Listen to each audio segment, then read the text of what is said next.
West Bengal chief minister Mamata Banerjee బంగ్లాదేశ్లోని హిందువులపై తన ప్రేమను చూపెట్టే ప్రయత్నం చేస్తోంది. అందులో భాగంగా కేంద్ర ప్రభుత్వ నిర్ణయం గురించి ఆవిడ మాట్లాడుతోంది. సో కేంద్ర ప్రభుత్వానికి మేము సపోర్టుగా ఉంటాము అని చెప్తూ ఉంది. అయితే అక్కడ జరుగుతున్న అటాక్స్ని అయితే ఖండించింది. ముఖ్యంగా కలకత్తాలో అటు ఇస్కాన్ టెంపుల్కి సంబంధించిన ప్రీస్ట్లతోటి మాట్లాడడం జరిగింది. అక్కడ ఎలాంటి పరిస్థితి ఉంది బంగ్లాదేశ్లో అని తెలుసుకున్నాను అని ఆవిడ చెప్పడం అయితే జరుగుతోంది. అయితే ఇక్కడే వచ్చింది అసలు సమస్య. ఏమిటి? బంగ్లాదేశ్లో ఉన్న హిందువులపై మమతకు ఎందుకంత ప్రేమ? దీన్ని ఒరిజినల్ ప్రేమ అనుకోవాలా? అంటే వాళ్ళ మీద జరుగుతున్న దాడులను చూసి ఒక సింపథెటిక్ ప్రేమ అని అనుకోవాలా? లేకపోతే ఏమని అనుకోవాలా? సవతి ప్రేమ అనుకోవాలా? ఎలా అర్థం చేసుకోవాలి మమతా బెనర్జీ ప్రేమను? మొన్నటికి మొన్న కేంద్ర ప్రభుత్వంపై విరుచుకుపడింది. కేంద్ర ప్రభుత్వం భారతదేశంలో కూడా ఇలాగే వ్యవహరిస్తోంది, పాలిటిక్స్ చేస్తోంది, రాజకీయాలు చేస్తోంది, కేవలం ఒకే మతాన్ని సపోర్ట్ చేస్తూ తను పాలిటిక్స్ చేస్తోంది అంటూ విరుచుకుపడింది కేంద్ర ప్రభుత్వం మీద. మరి నిజానికి ఒకవేళ అలాంటి పాలిటిక్సే కనుక ఇక్కడ కేంద్ర ప్రభుత్వం చేస్తే, లేదా భారతీయ జనతా పార్టీ కనుక చేస్తే అసలు ఇక్కడ మైనార్టీల పరిస్థితి ఆ విధంగా ఉండేదా? నిజంగా ఈరోజు బంగ్లాదేశ్లో మైనార్టీల పరిస్థితి అంటే హిందువుల పరిస్థితి ఏ విధంగా ఉందో చూస్తే మమతా బెనర్జీకి అర్థమైనట్టుంది అక్కడ సిచ్యువేషన్. సో ఏమిటి ఇదంతా? తనలో వచ్చిన మార్ప, కపట ప్రేమ? మరోవైపు ఆర్జీకర్ ఆసుపత్రికి సంబంధించి అక్కడ జరిగిన ఆ హత్యాచార ఘటనపై ఇప్పటికీ సరైన న్యాయం జరగని నేపథ్యంలో అలాంటి మమతా బెనర్జీ, మదర్సాలకు 5,000 కోట్లు ఇచ్చిన మమతా బెనర్జీ ప్రభుత్వం, రోహింగ్యాలకు ఎంతో షెల్టర్స్ కల్పిస్తున్న మమతా బెనర్జీ ప్రభుత్వం ఈరోజు హిందువుల గురించి మాట్లాడుతోంది, అది కూడా బంగ్లాదేశ్లో హిందువుల గురించి. ఏమిటి తన అంతరార్థం ఏమిటి? ఒక్కసారి మరి ఆ విశేషాలు ఆ విశ్లేషణ మనం తీసుకుందాం. బీజేపీ నేత అభిషేక్ జగిని గారు ఉన్నారు. అభిషేక్ గారు నమస్తే అండి, వెల్కమ్ టు నేషనలిస్టం. నమస్తే రఘు గారు. అభిషేక్ గారు, ఇప్పుడు నేను ఇంట్రడక్షన్లో చెప్పినట్టు ఏమిటి మమతా బెనర్జీ వ్యాఖ్యలను ఎలా అర్థం చేసుకోవాలి? 3 రోజుల క్రితమేమో కేంద్ర ప్రభుత్వం ఇలాగే చేస్తోంది, భారతదేశంలో ఇలాంటి పాలిటిక్సే చేస్తోంది అంది. నిజంగా అలాంటి పాలిటిక్స్ కనుక చేస్తే పరిస్థితి ఎట్లా ఉండేది బంగ్లాదేశ్లో తెలుస్తోంది ఇప్పుడు అట్లాంటి పాలిటిక్స్ చేస్తే. మరి అది చూసి నేను కేంద్ర ప్రభుత్వానికి సపోర్ట్ ఇస్తాను అంటోంది. అంటే ఇది ఎట్లా? హిందువుల మీద ప్రేమ అని అనుకోవాలా, లేకపోతే కపట ప్రేమ అనుకోవాలా? ఎలా అర్థం చేసుకోవాలి? హిందువుల పైన మమతా బెనర్జీ గారికి ఎప్పుడైనా కూడా సవితి ప్రేమ, పక్షపాత ధోరణి ఉన్నాయన్న దాంట్లో ఎటువంటి అనుమానం లేదండి. మీరు చెప్పినట్టుగా 5,000 కోట్లు ఇవ్వడం కానివ్వండి, ఇల్లీగల్ మైగ్రెంట్స్, అందులో ముస్లింస్ ని ఎక్కువగా అప్పీల్ చేసే విధంగా తన పాలసీలు కానీ, క్షేత్రస్థాయిలో బంగ్లాదేశ్ మన వెస్ట్ బెంగాల్ లోని క్షేత్రస్థాయి పరిస్థితులు కానివ్వండి, షహజాన్పూర్ ఘటన కానివ్వండి, ఆర్జీకర్ హాస్పిటల్లో జరిగిన సంఘటనలు కానివ్వండి, ఇవేవి కూడా ఆమె ఒక నిబద్ధత కలిగిన నాయకురాలు అని చెప్పుకోదగే విధంగా ఎటువంటి మనకు ఉదాహరణలు కూడా చెప్పుకోవడానికి లేవు. ఇవాళ కొత్తగా హిందువులపై లేని ప్రేమ ఒలకబోస్తున్నారు అంటే ఖచ్చితంగా కూడా మనం దాన్ని అనుమానంతో చూడవలసిన అవసరం ఉందండి. ఎందుకంటే బహుశా మహారాష్ట్ర రిజల్ట్ దెబ్బ కావచ్చు, లేదా రోజు రోజుకి బంగ్లాదేశ్ లో హిందువులపై జరుగుతున్న అన్యాయాన్ని ప్రశ్నిస్తున్న హిందూ గొంతుకలు కావచ్చు, ఇవన్నీ తనలో ఏదన్నా రాజకీయ అలజడి, రేపు బెంగాల్లో కూడా భగవా ధ్వజం ఎగురుతుంది అన్న భయం కావచ్చు, బహుశా కొంతవరకు డ్యామేజ్ కంట్రోల్ చేసుకోవడం కోసము, ఇమేజ్ మేక్ ఓవర్ చేసుకోవడం కోసము బహుశా తను ఇటువంటి ఒక ఎత్తుగడ అని ఎందుకనాలంటే హిందువులపై, హిందూ కాజెస్ పై చిత్తశుద్ధి ఉన్న పార్టీగా ఎన్నడూ కూడా ఏ కోశాన కూడా మమతా బెనర్జీ గారు చరిత్రలో ఎప్పుడు కూడా వ్యవహరించినట్టు లేదు. బహుశా ఉండుంటే దీన్ని మనము స్వాగతించే వాళ్ళము, ఒక మంచి దృక్పథంతో చూసే వాళ్ళము, ఇంకా మంచిగా తీసుకునే వాళ్ళము. కానీ ఇవాళ లేనిది ఒకటి చేస్తున్నారు. ఈ కపట ప్రేమ అంటాం కదా, ధృతరాష్ట్రుడు భీముడిని కౌగిలించుకునేటువంటిది ఇది. సో ఎప్పటికైనా కూడా ఇక్కడ హిందువులని డైవర్ట్ చేయడం కోసము, మళ్ళా రేపు ఎలక్ట్రల్ గా కూడా ఎటువంటి నష్టం జరగకుండా ఉండడం కోసం, ఎందుకంటే బెంగాలీ సమాజంకి బంగ్లాదేశ్ తో చాలా దగ్గరి అనుబంధం ఉంటుంది కాబట్టి, ఈస్ట్ బెంగాల్, వెస్ట్ బెంగాల్ గా ఉన్న 2 రాష్ట్రాలు కాబట్టి అక్కడ ఫ్యామిలియల్ టైస్ ఉంటాయి, ఎకనామికల్ టైస్ ఇవన్నీ ఉన్నాయి కాబట్టి ఇటువంటి ఒక సిచ్యువేషన్ లో దాన్ని ఎన్కాష్ చేసుకునే విధంగా చేసే ఒక రాజకీయ ఎత్తుగడగా మాత్రమే చూడాలి. కానీ ఎటువంటి హిందువులపై ఎటువంటి ప్రేమ గాని, హిందూ కాజ్ మీద ఎటువంటి చిత్తశుద్ధి గాని లేని నాయకురాలు మమతా బెనర్జీ గారు. ఖచ్చితంగా కూడా హిందువులు జాగరూకులై ఉండాలి. ఎందుకంటే హిందూ ఐక్యతను చూసి తను కూడా ఒక మెట్టు దిగిందని చెప్పుకోవాలి. మహారాష్ట్రలో మనం ఇచ్చిన బటెంగేతో కటెంగే అన్న ఉదాహరణ, హర్యానా, మహారాష్ట్రలో ఏదైతే మనము ఐక్యతని ప్రదర్శిస్తున్నామో, ఆ ఐక్యత ప్రదర్శించాల్సిన అవసరం ఇవాళ బెంగాలీ హిందువులు కూడా దగ్గరగా తెలుసుకుంటున్నారు కాబట్టి వారి పొరుగు రాష్ట్రము లేదా పొరుగు దేశంగా చెప్పుకోవాల్సిన బంగ్లాదేశ్ అంటే అత్యంత క్లోజ్ కల్చరల్ టైస్ ఉన్న వాళ్ళ బంగ్లాదేశ్ లో ఇలా జరగడం వలన వారిలో కూడా ఎటువంటి ఒక చైతన్యం, హిందువుల్లో చైతన్యం వస్తుందని గమనించి తను డ్యామేజ్ కంట్రోల్ చేసుకోవడం కోసం, నేను హిందూ వ్యతిరేకిని కాదు అన్న ఒక ఇమేజ్, ఒక పర్సెప్షన్ క్రియేట్ చేయడం కోసం మాత్రమే మమతా బెనర్జీ గారు ఈ కపట ప్రేమ అన్నది ప్రదర్శిస్తున్నారు.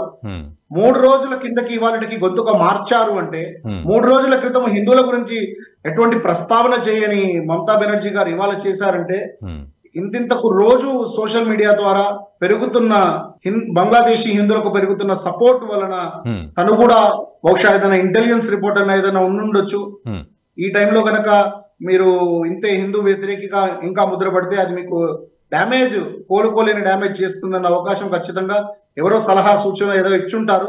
అంటే అభిషేక్ గారు మీరు అన్నట్టు ఇంటెలిజెన్స్ రిపోర్ట్స్ అంటే ఏదో కొంత వ్యతిరేకత వస్తుంది, కొంత రెస్పాండ్ అవ్వండి పాజిటివ్గా అన్నట్టుగా అని అనిపిస్తోంది. అయితే ఇక్కడ ఇందాక మీరు అన్నట్లుగా 3 రోజుల క్రితము అటు కేంద్ర ప్రభుత్వాన్ని ఇక్కడ కూడా విండిక్టివ్ పాలిటిక్స్ చేస్తోంది కేంద్ర ప్రభుత్వం, ఒక్క మతానికే సపోర్ట్ చేస్తోంది అనే వ్యాఖ్యలు చేసింది. సో ఒక్కసారి కంపేర్ చేస్తే నిజంగా బంగ్లాదేశ్లో ఈరోజు ఎట్లా ఉంటుంది అనేది కంపేర్ చేస్తే మరి నిజంగా అట్లా ఉందా ఇక్కడ సిచ్యువేషన్? ఇదంతా ఏంటంటే అండి 60 సంవత్సరాలుగా వస్తున్న నరేటివ్ ఇట్లనే ముస్లింలను అపీల్ చేస్తూ వాళ్ళని చాలా అంటే ఒక హీనాతిహీనమైన స్థితిలో ఉంచుతూ అపీస్మెంట్ పాలిటిక్స్ చేస్తూ వారి ఎదుగుదలకి కూడా ఈ పార్టీలే ఎదుగుదల అవ్వకుండా ఉండడానికి కూడా ఈ పార్టీలే కారణమవుతున్నాయి. ఎందుకంటే స్వతంత్ర భారతదేశ చరిత్ర మొత్తం చూసుకున్నట్టయితే కనుక అత్యధిక మైనారిటీ స్కాలర్షిప్స్ అంటే వాళ్ళు విద్యావంతులు అవ్వడం కోసము, దాని తర్వాత మైనారిటీ మినిస్ట్రీ ద్వారా అండ్ ఎంఎస్ఎంఈ మినిస్ట్రీ ద్వారా లోన్స్ ఏమైనా ఉపాధి కల్పన కోసము మైనారిటీ వర్గాలకు చెందిన అందరికీ కూడా, అందులో ముస్లింలు కూడా ఉన్నారు, ముస్లిమేతరులు కూడా ఉన్నారు. అంటే మైనారిటీలని ఎందులో కూడా ఎటువంటి పక్షపాత ధోరణి లేకుండా పెద్దపీట వేసి వాళ్ళకు కూడా మెయిన్ స్ట్రీమ్ లో అందరితో పాటు సమానంగా చూసే ప్రభుత్వమే బీజేపీ ప్రభుత్వము. బీజేపీ పాలసీ తీసుకునే సమయంలో అంత్యోదయ అన్న తన మూల సిద్ధాంతాన్ని దృష్టిలో పెట్టుకుని మాత్రమే డిజైన్ చేస్తుందండి. అంటే సమాజంలోని చిట్ట చివరి వ్యక్తి జీవితాన్ని కూడా మనం ప్రభావితం చేసి బాగుపరిచే విధంగా ఉండాలి అన్న దృక్పథంతోనే బీజేపీ యొక్క పాలసీస్ ఉంటాయి తప్ప, బీజేపీ ప్రభుత్వం యొక్క పాలసీస్ ఉంటాయి తప్ప అందులో పొలిటికల్ బయస్ కానివ్వండి, రిలీజియస్ బయస్ కానివ్వండి ఎక్కడ కూడా లేవు. ఎందుకంటే అన్ని పాలసీస్ కూడా యూనివర్సల్, ఇఫ్ యు ఆర్ ఆ క్రైటీరియాస్ లో ఫిట్ అయ్యే వాళ్ళందరికీ కూడా ఉన్నాయి తప్ప ఎవరో సిఫార్సు చేస్తే రావండి. అన్ని పాలసీస్ కూడా అంతే. సబ్కా సాత్, సబ్కా వికాస్, సబ్కా విశ్వాస్, సబ్కా ప్రయాస్ అన్న సందేశాన్ని ప్రతి సందర్భంలో కూడా ప్రధానమంత్రి మనకు గుర్తు చేస్తూ ఉన్నారు. ఈ సభలో హిందూ ఉన్నాడు, ముస్లిం ఉన్నాడు, క్రిస్టియన్ ఉన్నాడు, జైన్ ఉన్నాడు, అందరూ కూడా ఉన్నారండి. ఎవరిని కూడా మా సిక్కులు అందరూ ఉన్నారు. అందరూ కలిస్తేనే భారతదేశ కుటుంబం అవుతాము. కానీ సందర్భ అవసరములను బట్టి ఇలా రంగులు మార్చే ఊసరవెల్లిల నుండి తస్మాత్ జాగ్రత్తగా హిందువులు ఉండాలి, హిందూ సమాజం ఉండాలి. మనము ఐకమత్యంగా ఉంటున్న సమయంలోనే ఇలాంటి ఊసరవెల్లిలు వచ్చి ఇంటి బయట నుండి ఇంట్లోకి రాలేనప్పుడు ఇలా దొంగ మారువేషంలో వచ్చి లోపల నుండి చిచ్చు పెట్టడానికి ప్రయత్నం చేసేటువంటి దుష్టశక్తుల నుండి మనం కూడా చాలా చాలా జాగ్రత్తగా ఉండాలి. వీళ్ళని ఆమడ దూరంలోనే ఉంచాలి, అనుమానంతోనే చూడాలి. అభిషేక్ గారు మీరు అన్నది కరెక్టే. ఇదొక ఎత్తు అయితే ముఖ్యంగా మమతా బెనర్జీ అంటే వెస్ట్ బెంగాల్లో మైనార్టీలకు ఎంత అపీజ్మెంట్ ఉంది అనేది మళ్ళీ మనం చెప్పుకున్నా అసలు చెప్పుకోవాల్సిన అవసరం లేదనే పరిస్థితి ఉంటుంది. దీనికి తోడు ఇందాక మీరు అన్నట్లుగా మదర్సాలకు 5,000 కోట్లు ఇవ్వడం అండ్ ముఖ్యంగా చాలా సందర్భాల్లో మనం కూడా వీడియోలు చేశాము. అక్కడ రోహింగ్యాలకు ఆధార్ కార్డులు ఇప్పించడం ఆ మదర్సాల ద్వారా. అండ్ ఆ మదర్సాల్లో ఎటువంటి ట్రైనింగ్ జరుగుతోంది? నిజంగా మతానికి సంబంధించిన ట్రైనింగ్ జరుగుతోందా, యాంటీ సోషల్ ఎలిమెంట్ జరుగుతోందా అనే విజిలెన్స్ అనేది ఎప్పుడూ లేదు. సో మరి ఇంత లోతుగా అసలు ఆలోచించని మమతా బెనర్జీ అండ్ ప్రభుత్వం ఈరోజు బంగ్లాదేశ్లో హిందువులకు ఎట్లా న్యాయం చేస్తుంది? అసలు మాటతో, కేవలం ఒక మాటతోటే అది రాజకీయంగా కూడా అసలు ఉపయోగపడుతుందా తనకి ఆ మాట అన్నా కూడా? ఈ ముస్లిమ్స్ ని ఓట్ బ్యాంక్ గా వాడుకోవడం కోసము వారిని వృత్తి, విద్య, వ్యాపారాలకి దూరంగా ఉంచుతూ ఇప్పుడు అస్సాంలో కూడా మదర్సాలు ఉండేయండి, కాకపోతే మెయిన్ స్ట్రీమ్ ఎడ్యుకేషన్ లోకి తీసుకురావాలి. ఉత్తరప్రదేశ్ లో కూడా ఉన్నాయి, మెయిన్ స్ట్రీమ్ ఎడ్యుకేషన్ లోకి తీసుకురావాలి.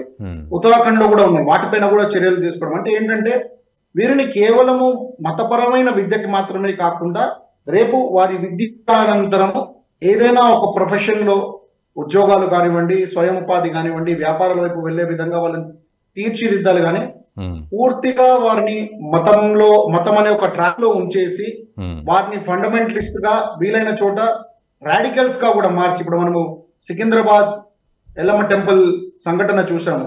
ఒక హోటల్లో గత సంవత్సర కాలంగా ఎటువంటి సర్వేలెన్స్ లేకుండా వందల సంఖ్యలో అక్కడికి రావడము, ట్రైనింగ్ తీసుకోవడము.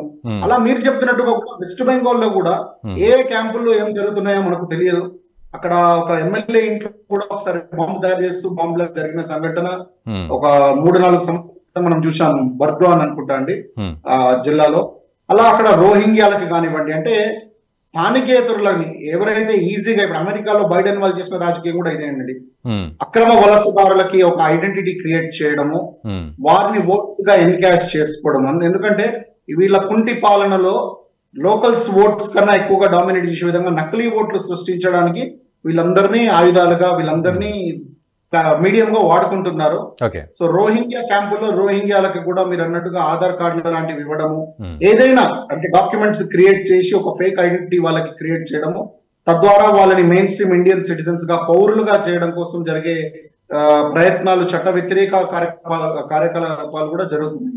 నష్టపోయేది ఏంటంటే కేవలం వెస్ట్ బెంగాల్ హిందువే కాదండి, వెస్ట్ బెంగాల్ లోని ముస్లిం భారతీయులు కూడా నష్టపోతారు. ఎందుకంటే ప్రభుత్వ ఫలితాలు ఏవైతే అందాలో, ఫలాలు, స్కీమ్లు, ఇవన్నీ డైవర్ట్ చేసి ఇటువంటి తప్పుదోవ పట్టించి వీళ్ళ ద్వారా ఓట్లు ఎన్కాష్ చేసుకుంటుంది ప్రభుత్వం అక్కడ. ఓకే, సో ఈ ప్రాసెస్ లో హిందువులు మాత్రమే కాదు, వెస్ట్ బెంగాల్ ముస్లింలు కూడా నష్టపోతారండి. ఓకే, అభిషేక్ గారు, సో ఫైనల్గా చెప్పండి, మమతా సవతి ప్రేమ, కపట ప్రేమ మాత్రమే ఇది, అది ఎవరికి ఉపయోగపడని స్టేట్మెంట్సే ఇచ్చింది అని కంక్లూజన్కి రావచ్చా ఇంకా మీరు అన్న ప్రకారం? ఖచ్చితంగా కూడా ఇది డైవర్షన్ పాలిటిక్స్ అండి. ఇది హిందూ ఐక్యతని చూసి అంటే భయపడి చేసిన స్టేట్మెంట్, రాజకీయంగా నష్టపోకుండా చేసిన స్టేట్మెంట్.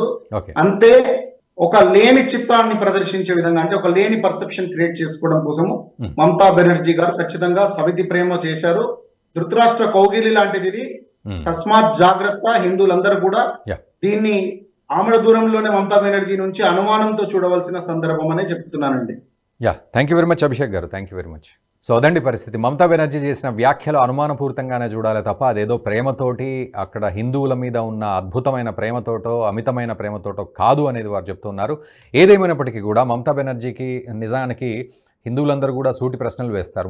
అక్కడ వెస్ట్ బెంగాల్లో హిందువుల పరిస్థితి ఏ విధంగా ఉంది అనే విషయం, మరోవైపు రోహింగ్యాలకు షెల్టర్ ఇస్తూ పూర్తిగా వాళ్ళని ఎంకరేజ్ చేసే పరిస్థితి. ఈరోజు రోహింగ్యాలు వెస్ట్ బెంగాల్ నుంచి మొదలు పెడితే లాస్ట్కి మహారాష్ట్ర, హైదరాబాద్ వరకు కూడా ఎలా రాగలుగుతున్నారు, వాళ్ళందరికీ ఆధార్ కార్డులు లేకపోతే సర్టిఫికెట్లు ఎవరిస్తున్నారు, అండ్ మదర్సాల్లో అసలు ఏం జరుగుతుందనే విషయంలో వెస్ట్ బెంగాల్ ప్రభుత్వం ఎంతవరకు చిత్తశుద్ధితో ఉంది, ఈ విషయాలన్నీ కూడా మమతా బెనర్జీ ఫస్ట్ ఇంట గెలిచి రచ్చగెలవాలన్నట్టు ఫస్ట్ ఇంట్లో తన సమస్యల్ని చూసుకొని ఆ తర్వాత బంగ్లాదేశ్లో హిందువుల గురించి మాట్లాడితే బాగుంటుంది. మరోవైపు కేంద్ర ప్రభుత్వం మీద కూడా విమర్శలు చేసిన సందర్భం మొన్నటికి మొన్న. నిజానికి అలాగే ప్రవర్తిస్తే ప్రభుత్వం గనక ఇక్కడ మైనార్టీల పరిస్థితి ఆ విధంగా ఉండేదా? ఇంత సేఫ్గా మైనార్టీలు ఫీల్ అయ్యేవారా? చుట్టుపక్కల ఉన్న దేశాలతో ఒక్కసారి కంపేర్ చేస్తే మన దేశంలో మైనార్టీలు ఏ విధంగా హ్యాపీగా ఉన్నారు, సంక్షేమ పథకాలు, అభివృద్ధి అన్నింటినీ ఎంజాయ్ చేస్తూ హ్యాపీగా ఉన్నారు, ఒక్కసారి మమతా బెనర్జీ ఆలోచించాల్సిన పరిస్థితి. ఏదేమైనప్పటికీ సో అది ఎటువంటి ప్రేమ అనేది మీరు కూడా కామెంట్ చేయండి ఒక్కసారి మమతా బెనర్జీ నోటి నుంచి వచ్చిన మాటల్ని. సో ఏమిటి ఉన్నట్టుండిగా బంగ్లాదేశ్లో హిందువుల మీద ఎందుకంత ప్రేమ పుట్టింది? మరి ఏదైనా సొల్యూషన్ చూపెడుతుందా? ఊరికే సపోర్ట్ ఇస్తున్నా అని చెప్పేసి ఇంట్లో కూర్చుంటుందా? ఏంటి మమతా బెనర్జీ యొక్క నెక్స్ట్ స్టెప్ ఏ విధంగా ఉంటుంది, అడుగు ఏ విధంగా వేస్తుంది అనేది ఒక్కసారి కామెంట్ చేయండి. వీలైతే ఈ వీడియోని మీ మిత్రులకు కూడా షేర్ చేయండి. Thank you very much for watching the video. ఈ వీడియో మీకు నచ్చినట్టయితే లైక్ చేయండి, 10 మందికి షేర్ చేయండి. అలాగే కామెంట్ల రూపంలో మీ అభిప్రాయాలను మాతో పంచుకోండి. Nationalist hub group of channels ను సబ్స్క్రైబ్ చేసుకుని తెలుగునాట జాతీయవాద జర్నలిజాన్ని ప్రోత్సహించండి. ఈ వీడియో కింద ఉన్న బెల్ ఐకాన్ పై క్లిక్ చేయడం మర్చిపోవద్దు.